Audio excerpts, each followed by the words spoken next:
Good afternoon and welcome back to the One Celtic Fans View. We all seen that tackle in the game and we all seen how bad it was. We all seen the yellow card that was given and we all seen the reaction from everyone when you finally see it. But the Motherwell manager didn't think there was much in that tackle. Yeah, the Motherwell manager, believe it or not, didn't think there was much in that tackle and said that he was just trying to get his toe to the ball. And he just never really touched Adam either, which is quite unbelievable when you see that tackle. Um, the Motherwell manager did talk about it after the game, and we'll see the tackle in full flow. But let's listen to the Motherwell manager and see what he had to say about it. What did you make of that decision? I asked the referee, I spoke to the referee just on the pitch, and there was no animosity whatsoever, simply what he's seen in the tackle. You know, he watches it that many times. There's still images that we keep talking about that make things look a heck of a lot worse than they actually are.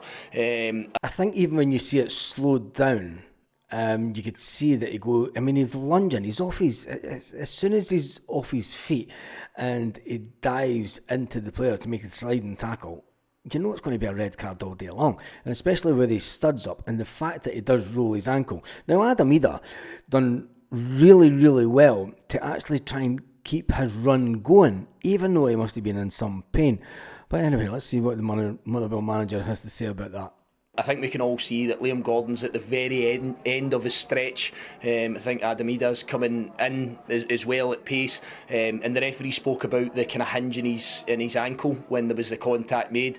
I personally think it's really, really harsh. I think it's really harsh. I understand how it can look on a still image. There wasn't an awful lot of force in the tackle. He's trying to get the toe ender just to steal the ball, for want of a better phrase, and he slightly mistimes it. But Slightly mistimes it. He's not trying to. I mean, we're sitting watching this video above him as he's talking, and I mean, he totally lunges in and hits him. I mean, you could say it was a bad time tackle when he was trying to get the ball, but as soon as you take 2 feet off the ground and lunge in like that, you know what's going to happen. You know, it's one of those ones now in modern football. We all want to jump on it and we all want to say it's a red card. I think it's unbelievably harsh. Unbelievably harsh. Yeah, he thinks it is unbelievably harsh. What do you think? I mean, when you see it here, I mean, we'll just try and get a bigger screen. When you see it and you actually slow it down, if we could just slow it down there, and I mean, you can see it. You don't have to slow it down. You could see the fact that,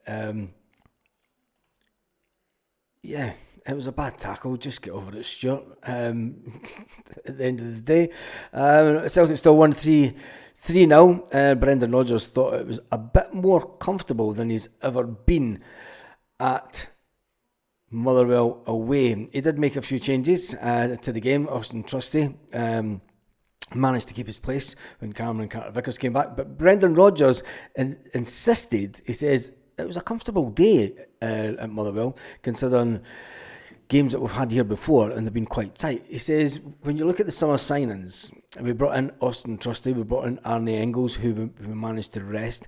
We brought in Alex Baye, we brought in Luke McCown, and we signed Paolo Bernardo on a full-term contract. He says, I've told the players that they all have a role to play at Celtic. I don't even think that it's about the starting 11. It's how we work with the number of games that we have and the energy we have to put into the games. So every player here knows that they have a big contribution to make. I wonder if they'll tell that to Odom Ohm and Mark Norobski, because there's 2 players that have not really featured at all this season. Brendan Rodgers did go on to say we were able to rest Arne, who's come in as a young player, and a lot of us forget that he is only 20-year-old, and even though he's came in with an £11 million price tag, he is still just a young player that has got a bit of a development still to go. He says he's played so many games and the distance covered in midweek against Atalanta was huge.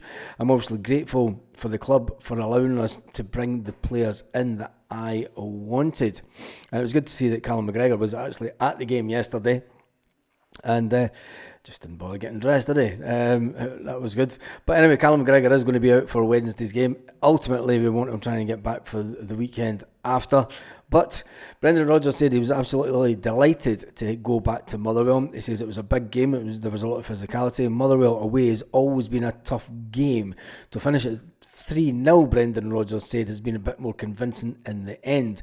But we have to be a bit more clinical. The players have done amazing. McGregor's absence is the only thing that sort of came to light after a little bit of a tightening. Brendan Rodgers said that with the number of games that Callum was played in, he says it was right to rest him.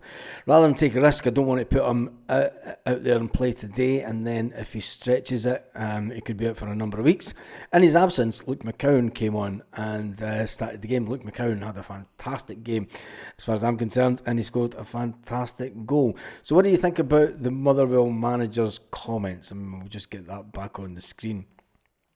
I mean, it's still there, the tackle for everyone to see, and there is... what he never spoke about is the Dyson Maida one, did he? He never spoke about the Dyson Maida one or the red card. He never spoke about that either. But anyway, when you look at that there, that image of the tackle, that was a sore one. It's a red all day long, isn't it? And he's moaning about it. Anyway, I shall see you in the next video. Thank you for watching. To every Celtic fan that watches this, make sure to subscribe to the channel. We are trying to get to 20,000 before the beginning of January, I think. Anyway, on that note, have a fantastic day, Celtic fans all around the world.